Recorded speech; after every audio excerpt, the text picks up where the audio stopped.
بسم اللہ الرحمن الرحیم. میں نے 10 سال پہلے یہاں آتے ہی جن چڑیل بھوت کے خلاف بیانات شروع کر دیا، عاملوں کے خلاف نا. وہ واقعہ میں تفصیل سے سنا چکا ہوں، دوبارہ نہیں سناؤں گا. اب لوگ اس ڈیزائن میں اس قسم کے بیانات سننے کے عادی نہیں تھے. مجھے محلے کے بزرگوں نے کہا دیکھیں آپ عاملوں سے کھلی دشمنی لے رہے ہو، کھلے عام ان کو برا بلا کہہ رہے ہو، ایسا نہ ہو یہ جنات آ جائیں. میں نے کہا بھیجے نا، آئے نا، کہاں ہیں؟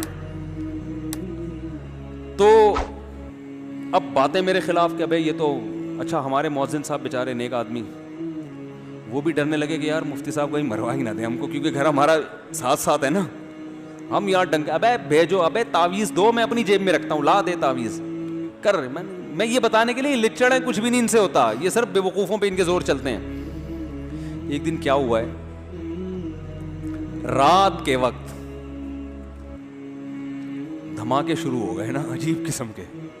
پہلے جیسے نلکا نہیں کھل جاتا، حالانکہ نلکا کھولنے والا کوئی نہیں ہے، لیکن آواز آ رہی ہے نلکا کھل چکا ہے، پانی گر رہا ہے زور سے. کہاں سے گر رہا ہے آواز؟ ہم نیچے بیٹھ کے نیچے جھانک رہا ہوں، ادھر جھانک رہا ہوں. گھر والے بھی پریشان کہ یار یہ کیا مسئلہ ہے. رات ایسا چھت پہ ہمارے کچھ کمرہ ومرہ نہیں بنا ہوا تھا، تو میں پھر رات کو اکیلا چھت پہ گیا. میں نے دیکھا کہ یار یہ کیا ہے، یہاں پہ کوئی چیز نہیں ہے، لیکن اچانک ایک اینٹ کے ہلنے کی آواز آئی. میرے سامنے نا کوئی اینٹ نہیں ہلی، جیسے کسی نے اینٹ کو زمین پہ دھکا دیا ہے. یہ کہ میں خود پریشانی ہو کیا رہا ہے. اچھا خیر ہم نے اگنور کیا، ہم نے کہا ہو رہا ہوگا ہر چیز، جو کچھ دنیا میں ہو رہا ہے ہماری سمجھ میں آ رہا ہے. تو ہم نے کہا یہ بھی ایک چیز ہے جو ہماری سمجھ میں نہیں آ رہی. میں نے یہ کہا تعویذ گنڈے نہیں لوں گا میں، جو بھی ہو. اچھا خیر پھر بار بار یہ شور دھماکے اور ڈھجوں ڈھجوں ایسے دھماکے عجیب کے، جیسے پتھر دیواروں پہ جا کے لگ رہے ہوتے ہیں نا، زور زور سے فائرنگ ہو رہی ہوتی ہے پتھروں کی، یا چھت پہ پتھر آ کے گر رہے ہوں، اس طرح کی آوازیں آ رہی ہیں لیکن پتھر رہی ہیں. میں نے 2:30-3 بجے مؤذن صاحب کو فون کیا، میں نے آوازیں آ رہی ہیں؟ انہوں نے کہا بھرپور طریقے سے آ رہی ہیں آوازیں.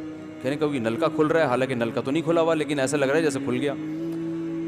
تو پھر صبح 4-5 بجے یہ آوازیں بند. ہم نے کہا کچھ نہیں ہے کچھ نہیں ہے. اگلے دن پھر خاص ٹائم پہ یہ آوازیں شروع. روز گھر والوں کو میں نے بھیج دیا ان کے والدہ کے گھر. میں روزانہ اکیلا یہ چیزیں دیکھ رہا ہوں. میں نے کہا یار یہ ہو کیا رہا ہے. اچھا اب مؤذن صاحب نے مجھ سے سنا ہوا تھا کہ جو جن سے ڈرتا ہے نا، جنات اور زیادہ آتے ہیں. اب ان کا کام دیکھیں. نیچے آئے، ٹینکی کے نیچے کھڑے ہو کر کہہ رہے ہیں بھائی ہم تم لوگوں سے ڈرتے نہیں ہیں، لیکن اللہ کا واسطہ یہاں سے، اللہ کا واسطہ یہاں سے چلے گا. وہ جن بولے گا کہ ڈرتا نہیں ہے تو ہاتھ جوڑ جوڑ کے واسطے کیوں دے رہے ہیں. اب پورا اسٹائل تو مجھے یاد نہیں ہے، ہو سکتا ہے کچھ کمی بیشی اللہ معاف فرمائے، لیکن تقریباً یہی انداز. بھائی ہم تم سے ڈرتے نہیں ہیں لیکن چلے جاؤ. بھائی جب ڈرتے نہیں ہو تو ہم کیوں جائیں؟ بھگا کیوں رہے ہو ہم کو؟ جن بھی بولے گا نا.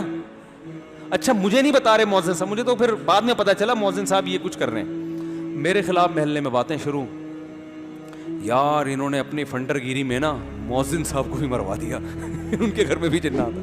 ممبر پہ بیٹھ کے اتنی فنڈر گیری اچھی نہیں ہوتی یار، اپنے چکر میں ان کو بھی ایسے کر دیا. یار اب لوگ باتیں کر رہے ہیں، دیکھنا ہم اپنا نارمل لائف. 1 ہفتہ مسلسل یہ دھماکے ہوئے ہیں. میں نے کہا یار یہ اس کو دیکھنا چاہیے، کوئی شرارت کر رہا ہے، کیا کر رہا ہے. یہ میں نے ٹھان لی کہ اس کو میں ٹریس کروں گا یہ ہو کیا رہا ہے. کہا کہ آج میں دیکھتا ہوں، جیسی پہلی آواز آئے گی فوراً وہاں جاؤں گا، یہ آواز آئی کہاں سے اور پھر اس کے بعد کہاں سے آ رہی. تو 2-3 دن سے میں ٹریس کر رہا تھا، پتہ نہیں چلا. ایک دن کیا ہوا کہ مجھے آواز جیسے ہی آئی نا، تو ہمارے گھر کے باہر دیوار میں جو ہے، یعنی مسجد کی طرف دیوار ہے وہ، اس میں مجھے اندازہ ہوا سب سے پہلی آواز گیزر سے شروع ہوئی ہے. کر کے آواز آئی کہاں سے؟ گیزر. اس کے بعد دھماکے. بس میں نے کہا پکڑ لیا، حالانکہ مجھے نہیں پتا تھا یہ کیا ہو رہا ہے. میں نے کہا فالٹ کہاں ہے؟ کچھ نہ کچھ گیزر میں کوئی گڑبڑ ہوئی ہے جس کی وجہ سے یہ سب کچھ ہو رہا ہے، کیونکہ یہاں سے شروع. حالانکہ میں تو ماہر گیزریات نہیں ہوں، لیکن جب انسان جن چڑیل بھوت پہ نہیں ڈالنا، اس کی کوئی لاجک تلاش کرنی ہے، تو بھائی ہمیں تو جہاں سے سرا ملے گا ہم وہ سرا پکڑیں گے. میں نے کہا یار یہ گیزر سے جنات کا کوئی تعلق نہیں ہو سکتا, یہ اور یہ دھماکوں کی ابتدا گیزر سے ہو رہی ہے, مسئلہ ہے. صبح مؤذن صاحب ملے, میں نے کہا مبارک ہو, میں نے الحمدللہ رات کو جن پکڑ لیا ہے اور آج رات دوبارہ جن نہیں آئے گا, لیکن اس کی شرط یہ, اس نے کہا گیزر بند کر دینا, جن کو تکلیف ہو رہی ہے گیزر سے, اس کو گرمی زیادہ لگ رہی ہے, وہ ٹھنڈے ملکوں کا عادی ہے ٹھنڈک میں رہنے, گیزر کی وجہ سے وہ دھماکے کر رہے ہیں. میں نے کہا اچھا جی گیزر بند کر دیا, کوئی دھماکہ نہیں ہوا. اب مجھے نہیں اس کی سائنٹیفک لاجک پتا یہ کیوں, لیکن سرا کہاں سے مل رہا, گیزر سے. تو مجھے نہیں پتا تھا یہ دھماکوں کا گیزر سے کیا تعلق.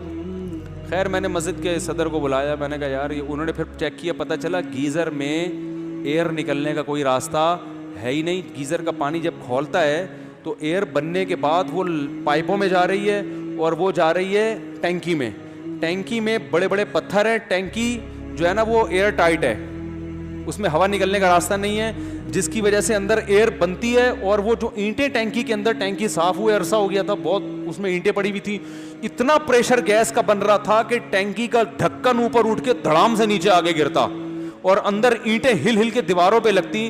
اب ہمیں اپنی 8ویں کلاس کی سائنس یاد آنا شروع ہو گئی کہ پانی جو ہے نا بہترین کنڈکٹر ہے, ساؤنڈ کے لیے بھی اور کرنٹ کے لیے بھی. وہ پرانے زمانے کی ایکویشن ہمیں یاد آ گئی. تو ہم نے کہا اس کا مطلب ہے اندر جو ساؤنڈ پیدا ہو رہا ہے وہ نلکوں کے ذریعے مؤذن صاحب کے کچن تک پہنچ رہا ہے. بھائی پانی اس ساؤنڈ کو پہنچا رہا ہے نا. بھائی سوئمنگ پول میں آپ بات کرو, اگلے کو بہت تیز سنائی دیتی ہے اگر وہ بھی اندر ہو پانی کے, ٹھیک ہے نا. تو یہاں سے وہاں اور پتھر, وہ میں نے کہا بھائی, اور اتنے زور زور کے دھماکے, وہ تو شوگر ہے پھٹی نہیں ٹینکی. تو پھر وہ ایئر ویئر نکالی تو وہ دھماکے ختم ہو گئے.